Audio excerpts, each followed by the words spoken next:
तर लोकसभा निवडणुकीसाठी उद्या रामटेकमध्ये मतदान होणार आहे। 6 विधानसभा क्षेत्रामध्ये मिळून 2405 मतदान केंद्रांवरती मतदान होईल। मतदानाची तयारी सुरू असून विधानसभा निहाय मतदान साहित्य वितरणाला सुरुवात झाली आहे। ईव्हीएम मशीन, बॅलेट युनिट यासह इतर साहित्याचा यामध्ये सहभाग आहे। तुषार कोहळे यांनी या ठिकाणचा आढावा घेतला।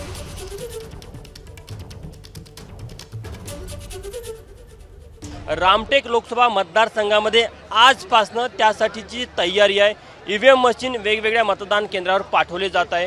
रामटेक लोकसभा मतदारसंघाचा विचार करायचा झालं तर इथे 2405 एकूण मतदान केंद्र आहे आणि विधानसभा निहाय इथल्या मतदान केंद्रावरती जे साहित्य असेल, ईव्हीएम मशीन असेल, बॅलेट युनिट असेल, याची वितरणाची प्रक्रिया सुरू झालेली आहे। इथले जे कर्मचारी आपण त्यांना विचारूया।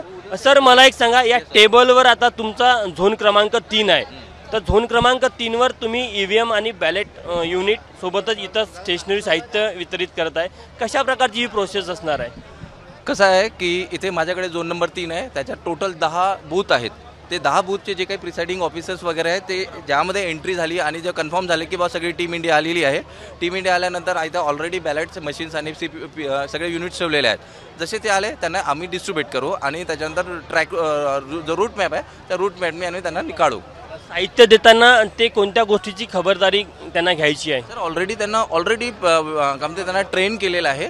त्यांना ऑलरेडी सगळं हे दिलेलं आहे, क्लिअर मेसेज दिलेला आहे। त्या ऑलरेडी त्या ट्रेननुसारच ते सगळे जातील, म्हणजे त्यांना आता सांगायची काहीच गरज नाही। कारण की तुम्ही त्यांना साहित्य दिलं तर ईव्हीएम मशीन, बॅलेट युनिट नीट आहे की नाही त्याची जे काही नंबर्स आहेत, त्यांना जे नंबर इश्यू केलेले आहेत त्या नंबरच्या हिशोबाने तीच मशीन आहे का आधी हे कन्फर्म करून घ्यायचं। इन केस जर तो नंबर मिसमॅच होत असेल तर ते मला कॉन्टॅक्ट करतील आणि मी तिथल्या तिथे लगेच ते व्हेरीफाय करून घेईल, असं आहे।